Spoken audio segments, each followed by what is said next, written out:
Hey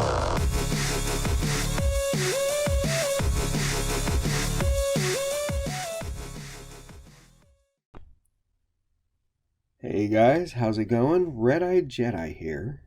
Today I am reading an article brought to you by findmatics.com. This article is going to be on liquidity pools, and hopefully it will give us a better understanding of the pools that we're dealing with on Flare Finance. And I am not going over the whole article, but I will cover most of it. Alright, so here we go. Liquidity pools, in a sense, are pools of tokens that are locked in a smart contract. They are used to facilitate trading by providing liquidity and are extensively used by some of the decentralized exchanges, aka DEXs. Before we explain how liquidity pools work under the hood and what automated market making is, let's try to understand why we even need them in the first place. Why do we need liquidity pools? If you're familiar with any standard crypto exchanges like Coinbase or Binance, you may have seen their trading is based on the order book model.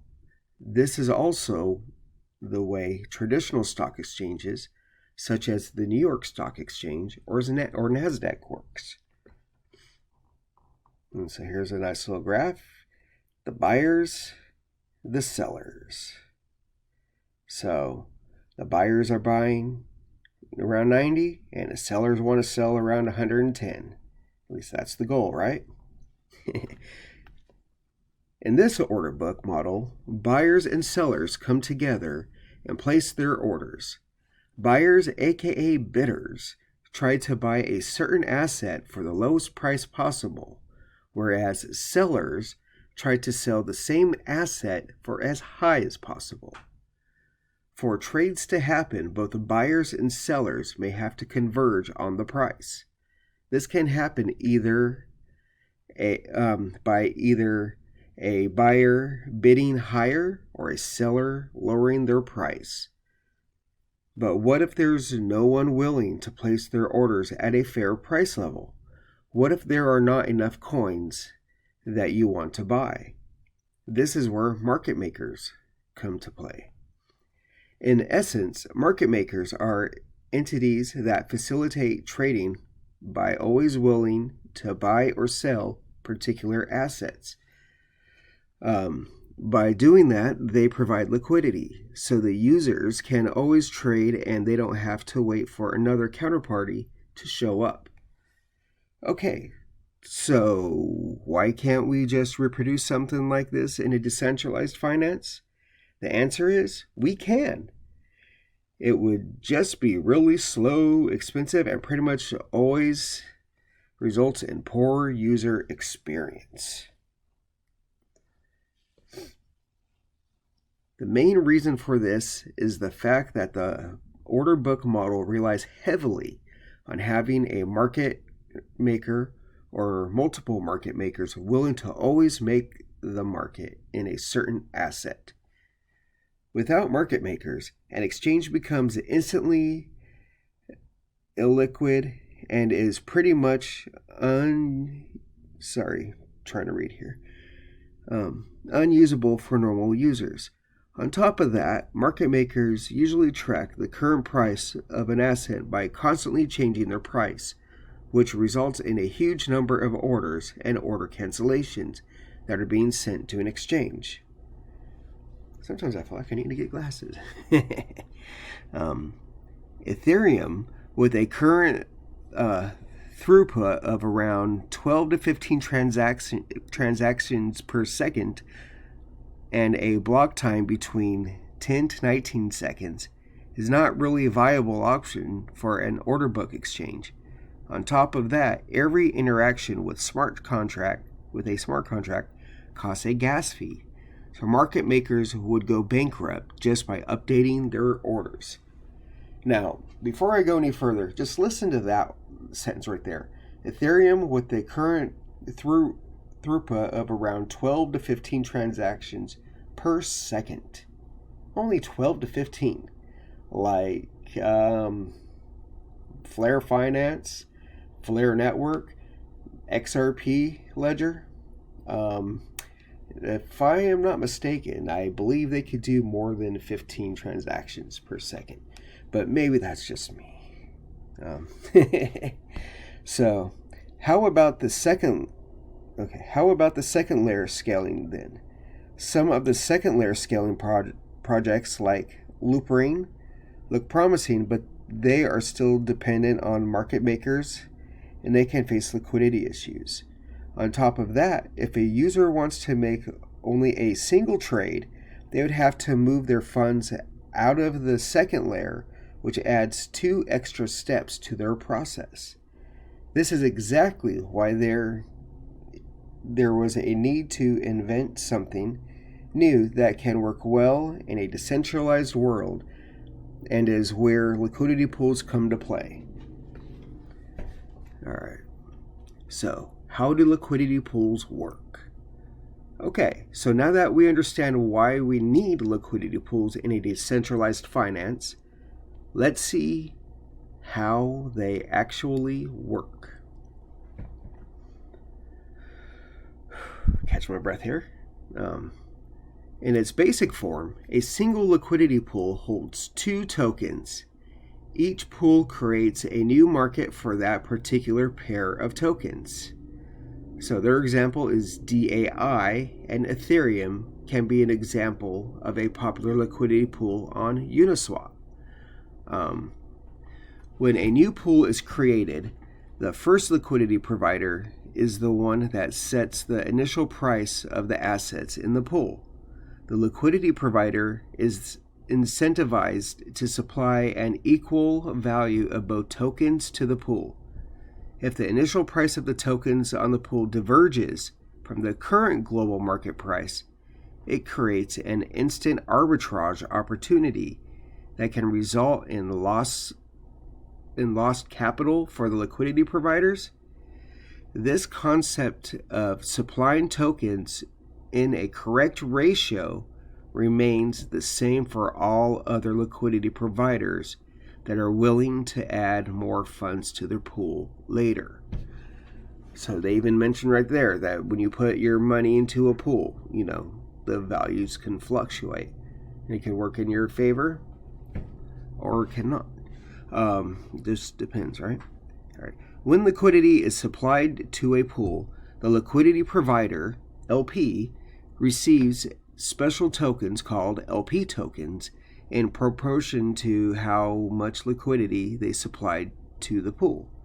When a trade is facilitated by the pool, a 0.3% fee is proportionally distributed amongst all the LP token holders.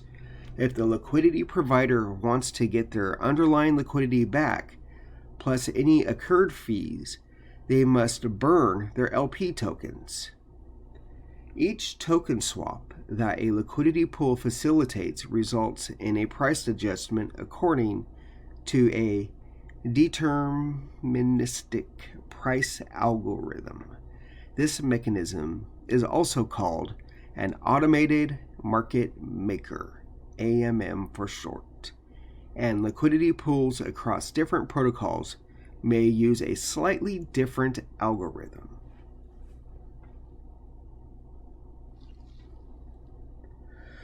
Basic liquidity pools, such as those used by Uniswap, use a constant product market maker algorithm that makes sure that the product of the quantities of the 2 supplied tokens always remain the same. On top of that, because of the algorithm, a pool can always provide liquidity, no matter how large a trade is.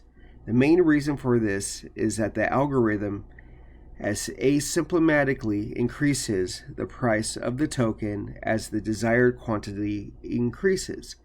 The math behind the constant product market maker is pretty interesting, but to make sure this article is not too long, I'll save it for another time. The main takeaway here is that the ratio of the tokens in the pool dictates the price.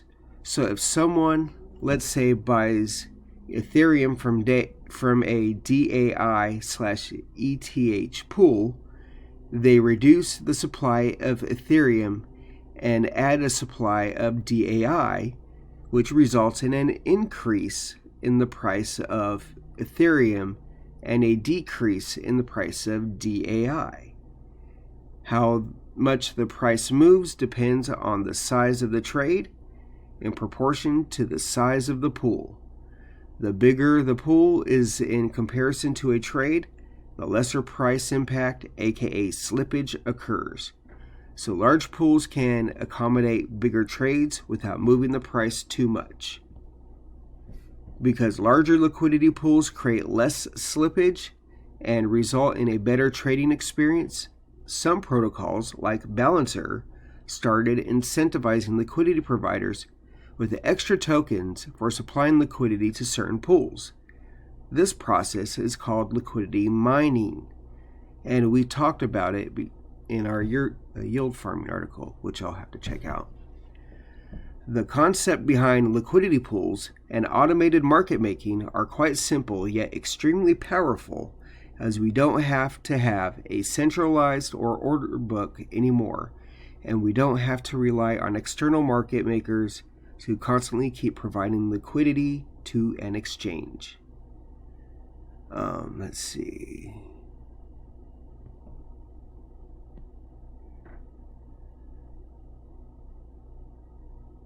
Well, I'll go ahead and read this part. It says different types of liquidity pools.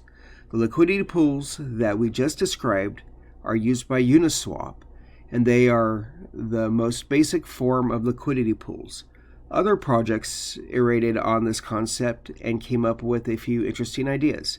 Curve, for example, realized that the automated market-making mechanism behind Uniswap doesn't work very well for assets that should have a very similar price, such as stablecoins or different flavors of the same coin, like WETH and SETH. Curve pools, by implementing a slightly different algorithm, are able to offer lower fees and lower slippage when exchanging these tokens. The other idea for different liquidity pools came from Balancer that realized that we don't have to limit ourselves to having only 2 assets in a pool. And in fact, Balancer allows for as many as 8 tokens in a single liquidity pool. 8 tokens. Can you believe that? We're struggling with 2. Oh, the joy.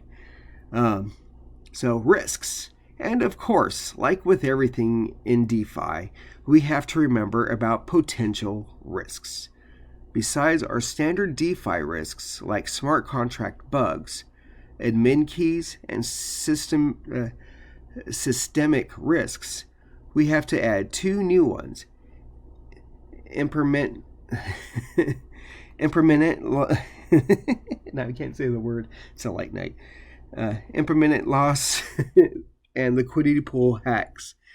More on these in the next articles. So, and I'll read more. Impermanent. Okay, it's a late night. What time is it here for me? I don't know. We're going, oh, okay, it's only 11 o'clock, so I shouldn't be. It's been one of those days.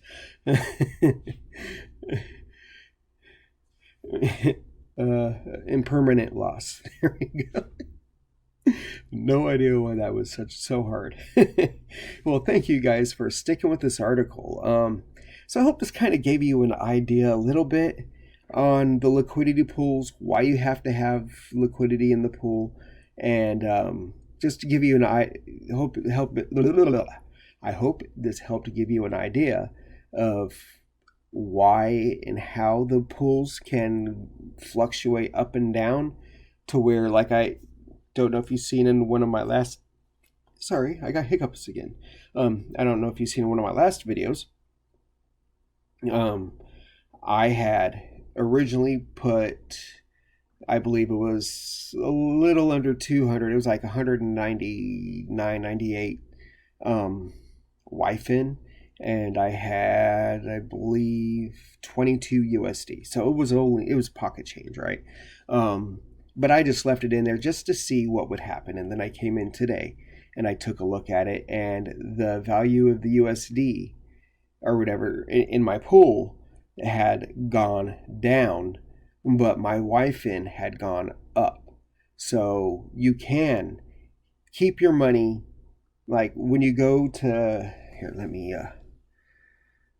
do I have the page? No, I don't have a Flare page up. Well, anyways, on FlareX, if you're under liquidity and you put your money there in liquidity and you don't go to Flare Farm and farm it, you just leave it there in the LP pool.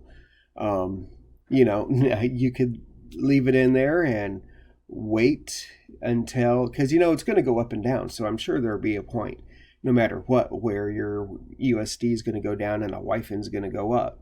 It's just a matter of time and, the values. So, it was an idea. I tried it. I'm probably going to try it again in whatever YFIN pools I can just throw in there and just let sit. And then I'll try to keep an eye on it. So when I see that YFIN jump up a little higher than normal, I'm going to pull that baby out and cycle it through the swap and throw it in somewhere else. Because the name of the game is profit, right? All right, guys.